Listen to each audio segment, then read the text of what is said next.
Welcome to this week in the world of wrestling.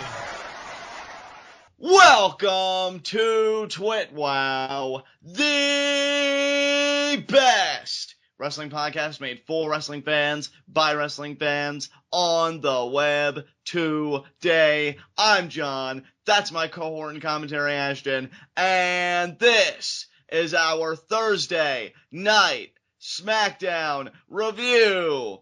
And I gotta say, this is a pretty good Smackdown. Had some solid segments, but overall, I mean, nothing really popped to me on this show. I mean, it was a good show, but honestly, I'm actually glad, at least WWE-wise, that we got through this week, because I actually have a more optimistic feeling about next week, given at least one thing that we know that's confirmed that I'm quite excited for. But yeah, I mean, this show wasn't bad by any means. In fact, I'd honestly probably ascribe the sentiments that I had towards Raw onto this SmackDown. That it was, you know, it wasn't necessarily this great SmackDown, wasn't a horrendous SmackDown, it was a middle-of-the-road SmackDown. It just kind of was. Ashton, what'd you think of it? I feel the exact same way. I feel like this SmackDown felt just like this Raw. Like, this SmackDown was the perfect week equivalent to this week's Raw, because it felt very filler. It felt very, let's just keep the wheels turning and produce something more interesting next week kind of thing. Yeah, I agree with you completely. With that this said, was just a sort of a, I guess you could just say this was like a filler week in WWE. Right. Which is unfortunate, because the 2 weeks preceding this week were actually pretty exceptional. I agree, and I think we're going to get back to that form next week. I hope so, especially Yeah. given the one match that we know for sure is happening next week on Monday. Yeah, which I'm very excited for. But with that said, let's just get the ball rolling with our first segment. Heat of the night. You know, no heats of the night, no nitpicks. This show just was. I'm already looking forward, to next week. I'm looking beyond this. Nothing really to complain about. Ashton, do you have any heats of the night? No, I don't think so. I mean, admittedly, I'm not really a huge fan of the fact that they're pushing Natalya, but I can't make, that kind of decision, something as sort of over, like, umbrella. It's like an umbrella. Like, I can't, it's not one tiny little decision that they made. It's just a direction that they're going with a program, and I can't really complain too much when it's that big of a deal, Right, exactly. Just the whole idea that they're giving Natalya this, it's like, I thought that women were supposed to be, getting this like prestigious thing where now they're going to be judged based on their talent rather than being based on their appearance. And as it turns out, they're just being based on their pushes are just being based on whose family they're in instead. Yeah, it's really looking that way, with Charlotte being the champion and Natalya being number one contender, but what can you do? Hopefully we get to this program as painlessly as possible until Sasha gets her shot. Dude, it's so funny because I'm at the point now, I almost want Natalya to win exclusively because I want Emma in the world title picture. Yeah, really. And also, I mean, I said exclusively, but I guess it's not so exclusive, because I want Sasha as a heel and not as a face. Yeah, I know you've been pretty vocal about that lately, that, Sasha just does her best stuff as a heel, especially if, and I know I'm looking way far into the future, and forgive me everybody, but with Bayley's main roster debut imminent, you know that's going to be a feud down the road. It's going to be a really crowded women's heel roster, or face roster rather, because yeah, I mean, you've got Paige, Natalya, Becky, and Sasha already. And then you're talking about adding Bayley to the mix. Like, whew, man, it's a lot of baby faces. It's a lot of likable women and not a lot of hateable women. And not, at the very least, not a lot of hateable women with credibility. Because, I guess technically you could say Team Bad counts as heels, and they do, but they're not credible heels at all. Exactly. This is why we need to ground these women, in face or heel kind of identities, but through competent stories. You don't just wake up and say, oh, she's a heel or oh, she's a babyface. You've got to ground it in something legitimate. And that's why storylines are important. Particularly well-written storylines, are obviously preferred. So hopefully they get their act together and we get Sasha being a heel by the time that her and Bayley, because that's going to be a dominant feud. You don't think so? Yeah, I don't think Sasha's going to be heel anytime soon. I think she's face for the foreseeable future. Well, because I do think her merch is selling. I think she's in like the top 10 at WWEshop.com, if I'm not mistaken. Is. So, yeah, they are riding that wave. And you know what, though? Good for her, because she has to be making something off all that. So, yeah. Good for you, Sasha. Get that money. Yep. But with that said, let us get right into our Thursday night Smackdown review. And we open up with Miz TV. And this was very entertaining. Oh my God. I'm going to come out and say it. Miz to me was the star of the show tonight. Like everything he did from this segment to the match he had later with AJ, which we'll get to, I thought he did exceptional. It's just amazing. And we've said it so often now these past few weeks, just how good he's been, with this Hollywood gimmick. But now, again, as I've said before, just feels so complete with Maurice by his side. But this edition of Miz... Yeah. No, you go ahead.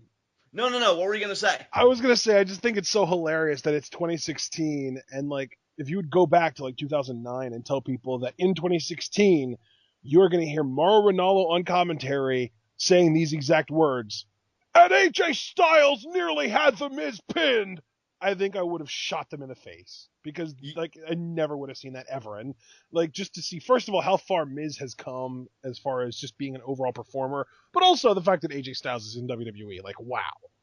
Yeah, I completely agree with you on all counts. I mean, this is a guy in AJ, first of all, that I thought he was just going to end his career in New Japan if you wanted my honest assessment of the situation. I know, I felt the same way. Yeah. And you look at Miz, who's currently the Intercontinental Champion, and even though I love Cesaro to death, I gotta be honest, Miz's work lately has been of such quality, I wouldn't be offended if they wanted to give him a run for some other babyface. I think he can handle it, and I think he could thrive with it. But speaking of AJ, I did say they had a match. Well, this is kind of the groundwork for that. AJ was a guest on Miz TV, and Miz Ashton, he's trying to be an investigative journalist. He's trying to get down to the bottom of the whole AJ Styles, Doc Gallows, and Carl Anderson relationship. And doesn't really have much luck, does he? No, because he's kind of a dick about it. Yeah, he is. He's just going on and on about how he knows. He's like, oh, you guys were in Japan. You know stuff when you spend that kind of time together. What you eat, what kind of sake you like, all that stuff. And I know you had something to do with it. And then what starts... Tell the truth! I can handle the truth! And then this is my favorite part of the whole thing, because it goes from interrogation to, acting it out, another scene thing that Miz is doing, which these are growing on me. I think this, again, is another great little addition to the character. And it's great, dude, because the worse they are, the more you hate him, and that's better for the character. Dude, it's getting so good, because she steps in, and she's like, wait, honey. And then, like, she's, like, trying to, like, prep him, I guess, to do it again. And then ultimately, like... Do Will Smith. She tells him to do Will Smith. Yeah, do Will Smith. And it's like, tell me the truth. And just more emotional, not as intense. And she's like, you're the sexiest man alive. And then she's like, I love you. And then Miz is like, wait, say that again. And she says, I love you. And I thought he was going to say, because I was ready to die, I thought he was going to say, I love me too. But what he said was even better. I know. And then they just start making out. I'm like, oh my God. By the way, that whole tell the truth Will Smith line was from the movie Concussion. So I figured it was, because WWE all about that pop culture and shit. So yeah, it's not like they're a year and a half or a half a year, I guess it would be late. Yeah. Yeah, they're it's all right because they're a few years late on the stanky leg too, but they still insist on Goldust pulling that off. Yeah, we'll get to that later too. Oh God, that whole thing. But yeah, I mean, Miz, I'm telling you, man, I loved it. I loved the whole thing with him and Maurice. But I'll tell you one person who didn't love it: AJ Styles. He was sick of that shit, so he did a flurry of strikes to the Miz, taking him down. And then Maurice is like, whoa. Wait! And she's just like checking on her husband, and AJ just leaves like, man, I'm so done with this. I'm in the main event. The hell am I doing associated with these jobbers? And he gets out. So that was Miz TV. I loved it, dude. Do you have any thoughts that you want to give on it? No, that was a lot of fun. I'm really glad that they're kind of letting Miz do some more out of left field stuff, like the acting stuff, and I mean, he's always done like the hardcore interrogations on Miz TV where he just kind of takes up all the mic time and doesn't let the other person get a word in edgewise, but I'm enjoying the work, so there you go. It's odd to me that two of his best Miz TV segments both involve AJ Styles. Yeah, because the other one was when he was just talking and talking and talking and just garnering that heat for like minutes on end, and then AJ just pops him. Yeah, and then this one, well, you guys know what it was, just freaking great. So, what came after this, bro? After Miz TV was our first match of the night, Ryback versus Kalisto. Again, really fun match. I enjoy the chemistry between these two. And I really enjoyed, the finish as well. Kalisto tried at least 2 or 3 times in this match to get the Salida del Sol. And, the first time Ryback tried to counter, but then he got spiked in a DDT. But then the second time Kalisto tried going for it, Ryback did catch him, and he did hit that shell shock for the definitive win. So yeah, great back and forth. Ryback really showing that power offense, kind of ragdolling Kalisto. Kalisto trying to fight from the ground up. And Ryback just, beats him decisively with the shell shock. The crazy thing is, though, Ryback got it done clean. And if we remember WrestleMania Kickoff, Kalisto only beat Ryback to retain his title because of an exposed turnbuckle. So now that Ryback's beaten Kalisto again, you have to imagine maybe this will be the Payback Kickoff match or just on the Payback pay-per-view in general.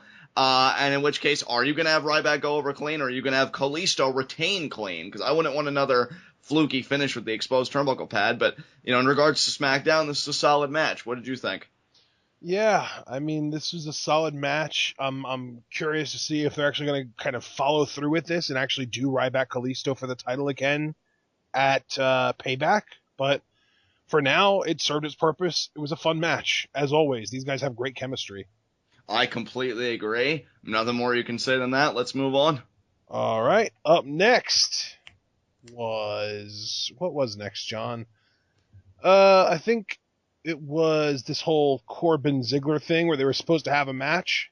Oh, my God, yeah. And then Ziggler got laid out again. Oh, my God. What a baby back bitch. Oh, my God. Well, it was hilarious. Always wants to talk about how great he is, and then Corbin lays him out again. Ziggler is such a jobber at this point. Dude, there should be a WWE Network show, Ziggler is the new Ryder, and it's just like him getting beat down all the time. I'm telling you, man, Ziggler and Ryder need to have that frickin' post-loss after show / counseling show. Oh, you mean where they hold each other and cry? Exactly, yeah. Yeah, Kevin Owens is doing the camera work and providing the laugh track, as in he's laughing at the two of them for being such failures while his career just soars to unprecedented heights. But yeah, I mean, nothing more you can say. I mean, even Corbin was succinct about the whole thing, because when he gets, pried for answers afterwards, why did you attack Dolph Ziggler from behind? Because I can. I loved that so much. Well, that's the only response they deserve. Why'd I do it? Shut the fuck up. I'm tired of this general questioning. Oh, was it because something happened to you when you were... Oh, no, what the fuck do you want me to say? Of course I can. Look at me. Look how big I am. Look how dominant I am. And he just showed Dolph Ziggler that. I freaking love Baron Corbin, man. I hope he does this shit every week, because honestly, it's at the point where I don't think I'll tire of it. It's just hilarious. Dude, it's so funny, too, because there are so many people that have come around on Corbin that there are actually people that are starting to lie about how long they've been a fan of Corbin. Wow. Really clinging on that bandwagon, aren't you? Yeah, like, we're talking about, like, people that were always on the, man, Baron Corbin needs to do more moves, and he kind of sucks and this kind of stuff, but now they're like, oh, I've always been a fan of Baron Corbin. I'm like, dude, come on! Yeah, you guys are kind of the worst. But that notwithstanding, I mean, at least you're in better shape than Dolph Ziggler is right now. Oh, man. I freaking love Baron Corbin. Honestly, the only reason I'd want Kalisto to retain at Payback if him and Ryback have another match, which that's what it's looking like, is because I strongly believe Corbin's got to be the one to take it off Kalisto now. He ain't gonna waste his time with Dolph forever, and he needs some championship gold around that waist, because I'm still miffed about him never winning the NXT title. So, yeah, Kalisto can retain over Ryback, and then Corbin can just win everything because he's the lone wolf and everybody else is just a failure. So, there you go. Absolutely. All right. So now that we've discussed that segment, let's get into our second match of the night, because that wasn't actually a match. So let's go into our actual second match of the night. AJ Styles versus The Miz. This was, again, really good. I love the chemistry between these two. Is it kind of jumping the gun for me to say this was the match of the night? No, because I think it very easily not only made that case, but won it pretty decisively in my book. Because really, the only other competition that it had was the main event, and that was like a schmoz tag team match. Yeah, I was going to say, at the risk of me jumping the gun, I found the main event a little bit underwhelming. Yeah. This, though, kept my attention the whole way through, and I'll be honest, and again, this may be another controversial statement, if AJ comes up short at Payback, which I have a very strong feeling is going to happen, I would not mind him and Miz having a program for that IC title at all. I love how these two work together in their matches. And honestly, I mean, I can expect them to in their own way, kind of demote AJ Styles, throughout the year. I don't really know what's going to happen with him, but I could see him kind of going down and working with one of the mid-card champions, and I would hope that it would be The Miz, because I just feel like he's in a really good place right now. I like that he worked over the leg of AJ. I like that AJ bothered to sell the leg, made his comeback, more engaging in that sense. We got a calf crusher spot, which was nice. Great back and forth. And the big thing here, Miz at one point wanted to take a walk when AJ seemed like he was on the verge of winning the matchup, and Anderson and Gallows cut him off at the pass. Then AJ does a crossbody over the rope, kind of gets a forearm to the face, and then he brings Miz back into the ring, gets the phenomenal forearm, and that's what gets the 3 count while he just kind of glances over at Anderson and Gallows like, oh, okay, you guys showed up, whatever. So yeah, quality matchup. Great back and forth. AJ gets the win, so his momentum's established, and he won clean. Anderson Gallows didn't lay a hand on The Miz, so I felt like everything was done right. They furthered the story without diminishing AJ's credibility, so I thought this was a phenomenal match. Yeah, this is, I mean, you said phenomenal. I'm going to call I was getting ready to say pun intended. Yeah, this is a really good match for sure. All right, man. I mean, I got nothing more to say about it, so unless you do, we can move on. Yeah, I mean, do we do breaking news on TWitWoW, John? We can if you want. Finn Balor dropped the NXT title to Samoa Joe at a house show tonight. What? Yeah. Holy hell.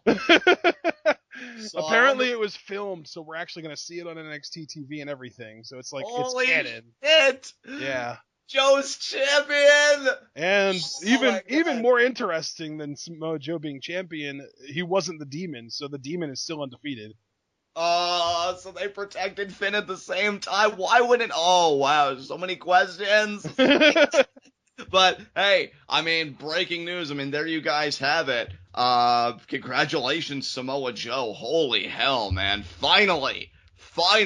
Just keeps steamrolling people. Third time was the charm. Joe got it done. So, yeah, nothing really more I can say about that until we get everything in context. But I'm very happy for Joe. Yeah. I think that might spell something that we might be seeing either next Monday or at Payback. Oh my God, Power Club! I know. Up next we had a Sami Zayn and Dean Ambrose backstage interview that was adorable because they can't decide on a team name and they keep on coming up with adorable team names that don't work, like Ska, what was it? The Ska somethings. The Ska, was it? Oh man.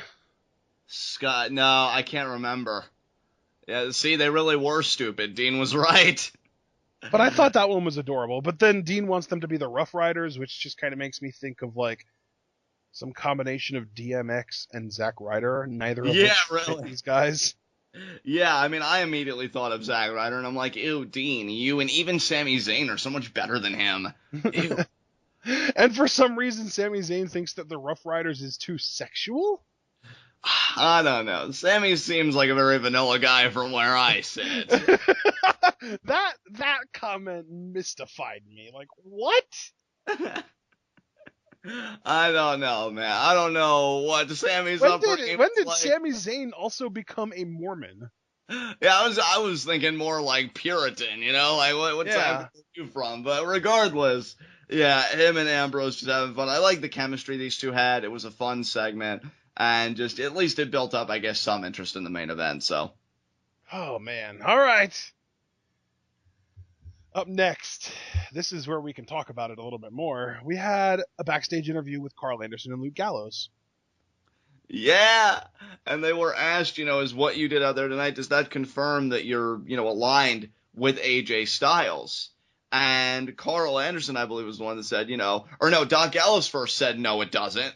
And then Carl Anderson elaborated, no, what it means is, we're here to make an impact. Kind of impact like the one we're going to make in our in-ring debut this Monday night on Raw against, the Usos. And they also do affirm, I should say, that AJ doesn't need their help to win matches. But could it be that they're telling the truth this whole time and that really Finn's pulling the strings? Oh, my God. All right, what are your thoughts, brother? My thoughts are that we're getting Balor Club really soon. To me, it's either Payback or even the night after Payback. To me, it's either this coming Raw or Payback or the night after Payback. See, the only reason I don't think it's going to be this coming Raw is I think WWE wants us to play with the idea that AJ really isn't as decent as he claims to be for just a little bit longer, and then the big reveal. I don't think it's had enough time to marinate. Oh my God, the big reveal! Exactly, dude. Oh, Gallows and Anderson attack Roman, and then they turn around and attack AJ, and then you hear that heartbeat. And then Finn's music starts. Oh my God! Which makes me wonder, let's just play with the idea, because honestly, this discussion is more interesting than anything that happened on Smackdown. I mean, that's just me being honest. No, you're 100% right. If you're right about that, right? Let's play with that for a second. To me, if that happens, I know I've been pushing KO. Finn would almost be a lock for Money in the Bank this year. Oh, God! Dude, I'm only saying that. I don't want to jump the gun. I'm only saying that, though, because given your booking, which to me is logical and coherent, Finn would have to be main event right away. He'd have to be in that big picture. I don't think so. I think his first feud wouldn't even be with Roman, because they wouldn't cost Roman the title. They would cost AJ the opportunity at the title. So I think the first feud would be Balor and AJ. Roman moves on to someone else, and then maybe the winner of that feud might get a shot at Roman. But even then, I think that it's more likely that whoever wins that feud would end up getting a shot at the IC title. You know what I mean? I mean, bro, it's crazy to me, because I was even talking to our boy Gordon, today about Money in the Bank, because he tagged me in some Kevin Owens post, and he knows what I've been saying about that. But now I never thought that Finn would enter the conversation, because we just got done talking in our NXT review about how the guy has a freaking vice grip on the NXT title, and I'm thinking, well, nobody's taking it off of him, and then it happens at a goddamn house show. Of course it does, because obviously. I don't know, man. I definitely agree with you, right? If that happens, AJ's going to be the first because AJ's the one that has the gripe. You screwed me out of my chance to be WWE World Champion. I've been all over the world. This is the one dream I had. You took it from me. But that's still, to me, an upper card echelon kind of feud with the way that they're booking AJ and the way they want AJ to be perceived. After that, I don't know what Finn does. I mean, you'd have to imagine Anderson and Gallows wouldn't want to go for the WWE Tag Team titles, whoever the Honestly, dude, I think Finn would win that feud too. I mean, don't get me wrong, I freaking love AJ, and I think the WWE, well, maybe they don't quite know exactly what they have in him, but I think that they invested enough money in him, at least, that they're probably gonna know how to use him, or realize that they can't just kind of squander him on the undercard. But I do think that they're going to use AJ to get Finn over, or at least get him more over. Oh, I completely... Because, Ashton, here's to me why you're correct, right? I think WWE... I mean, they could, in all fairness, call Finn up whenever they wanted it. They're the freaking company, and especially Vince. That's what it ultimately comes down to. But maybe, I don't know if they just wanted Finn to, have his run out of respect for NXT and Triple H and all that stuff, but I think they've wanted him to kind of do something big for a while, because ever since I read that report that they were worried that he might be exhausting himself on NXT, and, kind of exhausting all that value, and they wouldn't be able to get much of him when they called him up because of injuries and stuff like that, I guess they were starting to get a little paranoid too. I'm thinking, gee, I wonder how long now they've really wanted him to do something, and if they're going to do this, the way you're outlining it, or something similar, they have big plans for him. They are going to take it all the way. I would be shocked if he did not win the feud with AJ, and honestly, I'll come out and I'll say it right now. I mean, the fan in me obviously wants it to be the summer of KO all day, every day. Right. If Finn's a part of the main roster in time for Money in the Bank, that's my new favorite. It has to be. I could see this rise being meteoric, and I could see this guy running shit very soon. Not necessarily being world champion, because I think Roman's going to have his run, and I have to be honest about that. Especially with Seth returning, I think that's going to be a big story we're going to be talking about this summer. But Finn isn't going to be ignored. Finn is going to do big things on his own time, and I think it does start, I completely agree with you, with a program with AJ Styles. And you telling this to me tonight has gotten me all kinds of excited, because this is game-changing. Absolutely game-changing now that he's no longer NXT champion. Yeah. Yeah, so this is a thing. Yeah, a little bit on the distracting side, but we probably should try and kind of focus back on SmackDown, right? Yeah, which is going to be impossible, because I was even going to say, like, I don't even know if I want to do that now, because all I'm thinking about is Finn Balor. I mean, this is huge. Holy shit. Okay. All right. Third match of the night, Team Bad versus Natalya and Paige. Double submission finish. Yeah, I mean, that's pretty much it. That's what this whole match is kind of building up to. Paige was legal, so her submission was the one that counted, but they're still really making Natalya look strong going into her Payback Women's Championship match. We know that Brett's going to be in her corner. I honestly don't care. I'm all about that Sasha Banks life and that Becky Lynch Emma feud, so just give me that, please. And nothing more I can say than that. Okay. Are you sure that's it? Yeah, that's it, man. Man, this, maybe we should have waited to drop that bomb until afterwards. Because now we're not going to want to talk about SmackDown. Okay. So after that match was, oh god, this is not going well. R-Truth versus Fandango with Goldust as the special guest referee. Here's the thing, and I say this with all sincerity and at the risk of probably huge amounts of internal blood loss. They tried. I understand the story being told here, right?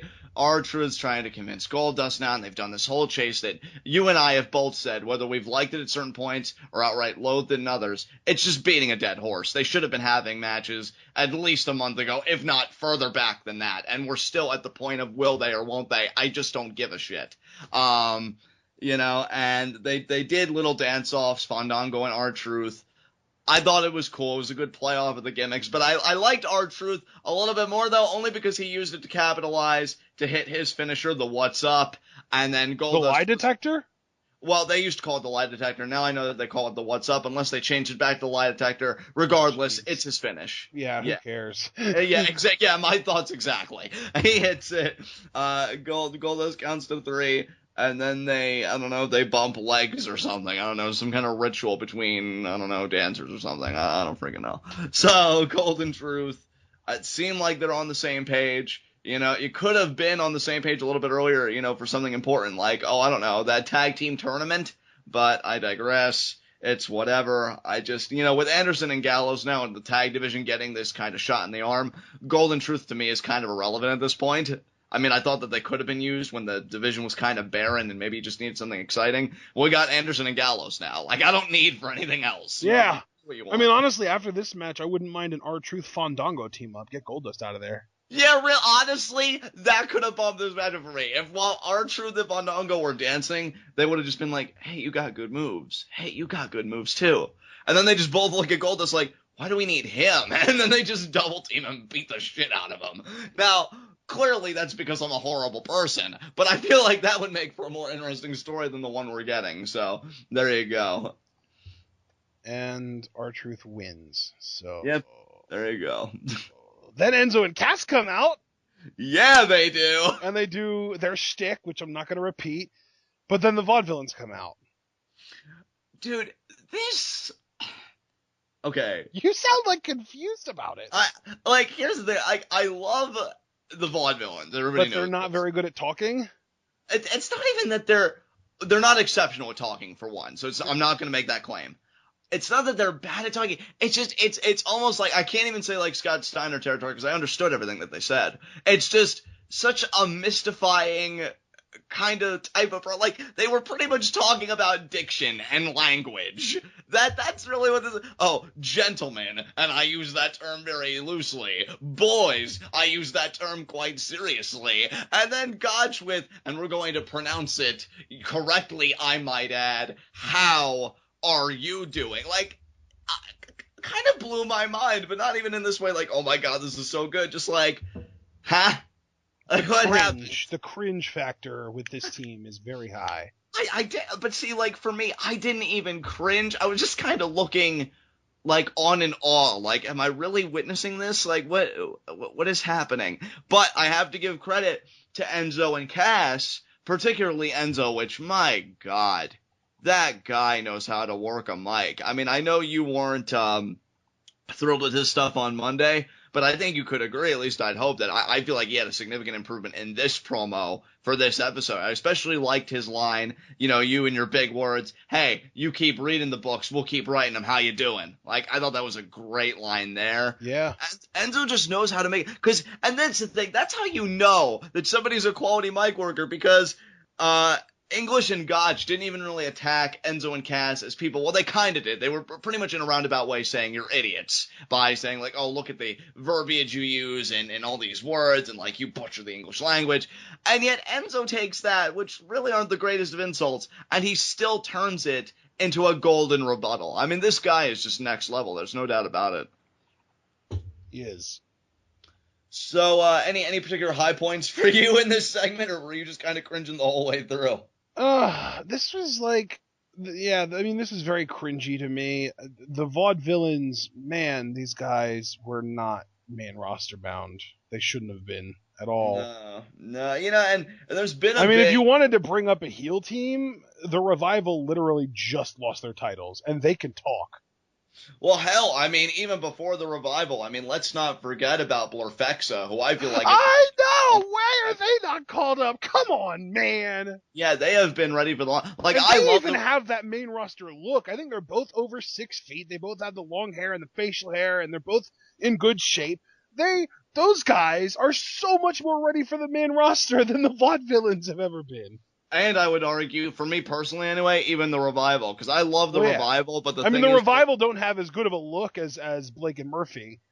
And obviously, I only call them Blake and Murphy because I don't think that it's a guarantee that Alexa is going to come up with them, as much as that would suck. Right. I think she'd be left behind. Well, I mean, if Carmella didn't come up, Yeah. But still, as I'll say this, I think that if you're looking for guys that are better in the ring and better at talking, you bring up the Revival. If you're looking for guys that just have a natural charisma, can still work a really good match, although maybe not quite as scientific as the Revival, and can still cut great heel, douchey, like, make people hate us promos, why are Blake and Murphy not called up? And I completely agree. I mean, look, I love the Vaudevillains, but it was even a big talking point today. Like I told you, I was conversing with Gordon, and we talked about the Vaudevillains because supposedly, like, Vince is worried because there's just been no reaction to the Vaudevillains. And a lot of people have been pointing their fingers at different things. I think all quite legitimate. Some have been saying, well, that's what happens when you don't give a team or just an act in general any vignettes or any kind of backstory beforehand or this and that. But ultimately, I just think this is not a main roster type gimmick. No. This is a very full sale gimmick, and we've been saying that for the longest time. I mean, it's probably a horrible thing for me to say, but even then, I think, like, the thing with us is we like to look at the talent first, the gimmick second. So that's why, like, that's why with guys like Adam Rose and Fandango, and now more specifically No Way Jose, we feel like there's so much more there than just what they're doing. You know what I mean? Right. And I think with the Vaudevillains, that's not necessarily the case. I think those guys are, I'm not going to say marginal talents. I would say Aiden English is a marginal talent. Simon Gotch maybe a little above average, but there's nothing exceptional about either one of those guys as talents. Whereas with Blake and Murphy, I think Blake is somewhere between English and Gotch as far as the talent goes, and Murphy is above all three of those guys. Oh, yeah, well, I mean, you and I have been singing the praises of Buddy Murphy. I mean, just the look of the guy. But, I mean, I do, and here's the thing. Just because I like these guys doesn't mean I really can't see it for what it is, and I do agree. Like, if you looked at these guys as individuals, I agree with your assessment just wholeheartedly. I think Gotch has a little bit more to give than English. I'm more intrigued by Gotch. But on the whole, these aren't guys that are going to be shattering any kind of glass ceilings. And I don't say that maliciously. It's just looking at it for what it is. I think, honestly, again, I agree with the people that said, you didn't give them any vignettes or anything. Just the gimmick as is. Like, I just feel like these guys were set up to fail. And they have a ceiling, and I think the main roster isn't. I'd say it's a bit lower, actually, because it's just not working. I mean, honestly, I think they were better off in NXT. But then again, what else were they going to do in NXT? So you kind of hit a wall.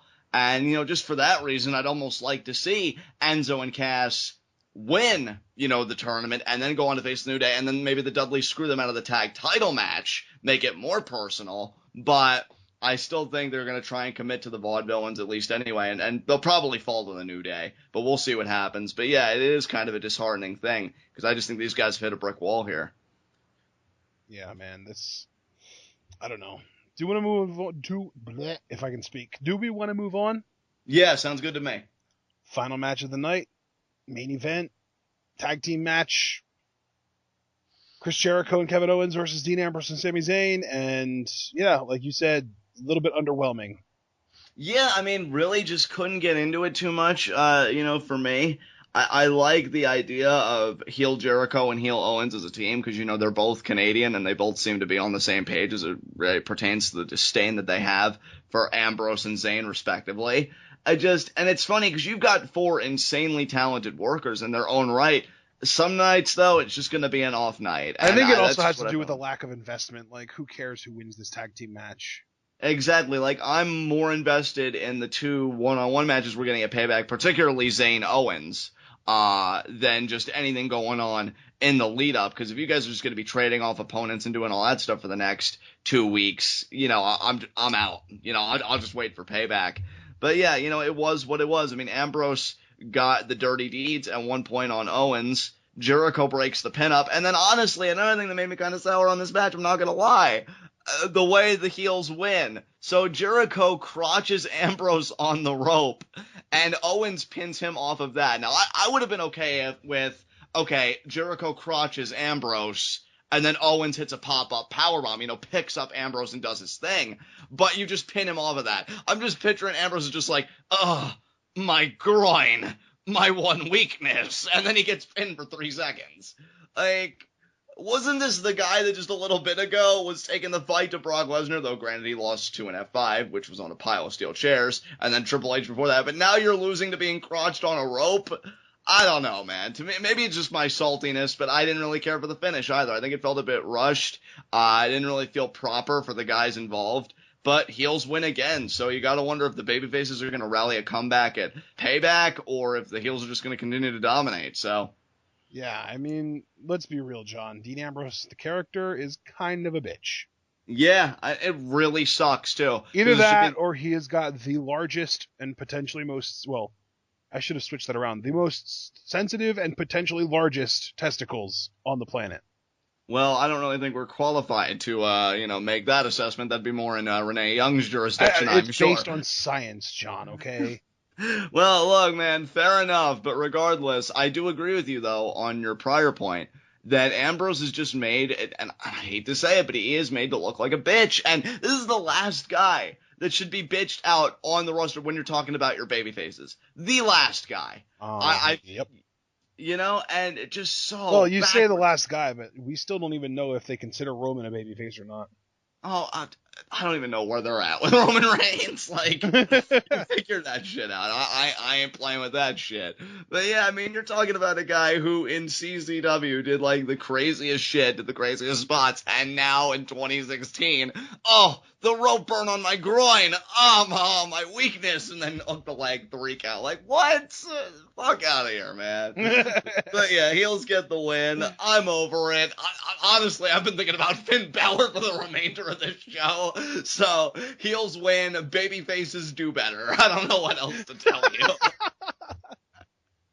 Just do better, damn it. It's like, Ambrose, why did you job to that move, bro? Do better. Alright, do you have anything you want to say, or can we move on? Is getting crotched on the top turnbuckle the new male equivalent of the roll-up of doom? Probably, because you gotta figure, what was it? Owens won a count-out match against the Big Show a few months ago with that move. Then Big Show won, I think, with pretty much the same thing. And now Ambrose gets pinned by it here. Yeah, that rope is a bitch, apparently. So. All right, well, I think that the only thing that happened after this was just Jericho and Owens celebrating their victory in a hilarious manner. Yeah, both kicking the car on the way out. All right. Let's get on to our next segment. High spots, low shots. I'm gonna make mine real simple. My low shot's Dean Ambrose, because it really just now hit me. Like, who else? Who the fuck else after that? Like, I feel like if I was to give another name, my low shot's one, it would be a lie. It would just be, you lost to a rope, man. Come on, man. You got bitched out. Yeah, Dean Ambrose is my low shot, and tell you to mind the plant. You mind the plant. For a moment in time there, you sounded like South Park's version of Carlos Mencia. Yeah, well, you know what? I don't apologize. Come on, man! Who's your low shot? Oh, probably The Miz. Yeah, I don't blame you. He got his ass whipped in front of his wife, and then he lost an actual match. Yeah, but at least he lost to an actual finisher. So, but did he though? He lost to a move that's never beaten anyone before WWE. Well, he lost to the phenomenal forearm though, and that's beating people. That's never beaten anyone prior to WWE. Well, prior to WWE, no, but that's WWE. Though. Well, in WWE, their universe is the only one that matters, so. The hell are you talking about? Oh, Jesus. Prior to WWE. Vince would look at you and be like, what was prior to WWE? What are you talking about? All right. What is the definition of prior to WWE? I've never heard of that term before. What is that? Exactly. So you know what? No. I think The Miz is going to be my honorary low shot. My actual low shot's going to be Kalisto, because he hasn't been anywhere since WrestleMania, and now he finally shows up, and to do what? Job to the big guy. Yeah, and the last thing he did before this, because I can refresh your memory, was be in that tag team tournament, but he stayed out the whole match because apparently the Dudley's kayfabe, messed up his neck. So Kalisto's another one really getting bitched out too these days. Mid-card champions? Who? God, you know what? I'm just in such a good mood tonight. I'm gonna do it. My honorary high spot is Finn Balor, because he was the most interesting thing to happen on this SmackDown review. You mean him losing? Yeah, really. But in all seriousness, my high spot I think is gonna be Anderson and Gallows, because they didn't do anything. Yeah, except make another impact by getting their cohort AJ Styles the win. I'm just saying, man, save them being your high spot for Monday when they destroy the Usos. Hey, look, man, to me, they were the most interesting thing all night. I guess that makes my high spot Samoa Joe, right? Hey, I wouldn't even fight him, man. Don't look at me. Feel like you run with that shit. Oh, God. Look, if we really have to pigeonhole it and make it a credible high spot. Oh, wow. Then I guess. If you're going to be that way, just stick with your high spot. No. We're a quality institution here. I'll play by the rules. I think my. Quality institution. You know what? You're damn right it is. It's about time it got recognized for it. My high spot will be Chris Jericho, because he was the one that pushed Dean Ambrose into the rope to begin with. So he was the catalyst for all my laughs. So yeah, Chris Jericho's A-okay in my book. Yeah, he's my high spot. So who's your high spot? Who knows, man? Oh my God! You know what? Just to kind of rub it in, my high spot is going to be Kevin Owens, because he got a victory after, a rope crotch. Yeah, there you go. See, we were two halves of a cohesive whole. That's what I like to see. Alright, guys, we have one more segment. 30-second hot seat, and honestly, what I'm more curious to know is if you could even muster up the energy to come up with a curveball this week. So, bring it on. Okay. Yeah, you got this. There are 2 shows remaining during this current NXT tour. Multiple points that I want answered, alright? Okay. Part 1. Will Finn win the title back from Joe in one of those 2 shows so that we can say Joe is on the record book as a former NXT champion, but Finn is still the champion? Choice number 2. If the answer to that first part is yes, is Joe getting called up? If the answer is no, is Finn getting called up? And finally, part 3. When is Balor Club debuting? You have 30 seconds, and your time starts now. Okay, I'm going to say that Finn does not regain the NXT championship, which means that Joe will continue to be the NXT champion and will not be getting called up, which means Finn will be getting called up, which should leave the only question being when is Balor Club going to debut. I am going to say they're going to debut at Payback. Then I'm going to go exactly with your booking. Anderson and Gallows, they attack Roman Reigns, but then they turn around and they attack AJ Styles as well. And then Finn Balor emerges and he just kind of kickstarted both of them and reigns supreme because he's Finn fucking Balor. So there you go. Okay, well that was about 36 seconds, but you had you had the 3 answers that I wanted done in like 28 seconds. So I'm going to let the last little bit there fly. Damn right you will. Anyway, is there anything you want to add? Any concluding remarks about SmackDown or about the Finn Balor discussion that we've had? Do you want to make a commentary about that separately? Sure. All right, we'll do that. Yeah, we will. So, I guess with that said, guys, this has been SmackDown. This has been TWitWoW, the best wrestling podcast made for wrestling fans, by wrestling fans, on the web today. I'm John. That's my cohort and commentary Ashton. Guys, be sure to comment and subscribe on YouTube. Remember, the question for SmackDown reviews is always the 30-second hot seat. So multiple pointers, is Finn going to regain the NXT championship? If he does that mean Joe gets called up? If not, is Finn getting called up? And when will Balor Club debut? So talk to us down in the comments below. Be sure to take that conversation over to Tweetoff. That is Pro Wrestling is taking over Facebook. An amazing pro wrestling group. A lot of NXT fans. Sure, there'll be a buzz with this news. I'm sure somebody would have broken it on their end, so you can get in on that. Also, be sure to like, comment, and share the content on the TWitWoW Facebook page. We are on Facebook now. Any interaction would be greatly appreciated. If Facebook isn't your medium of choice, we also have a TWitWoW subreddit. On the TWitWoW subreddit, you will find all of our TWitWoW content, and members of that subreddit can create threads of their own on all things related to pro wrestling. But if you want the greatest TWitWoW experience, on the ground level, you got to follow both of us on Twitter. I am at John_TWitWoW. That is JOHN. I noticed some of you in the comments still refer to me as JON, although I do appreciate being acknowledged in any form. It is JOHN_TWitWoW. Ashton is at apond404. That's the letter A. Pond, the body of water, POND 404.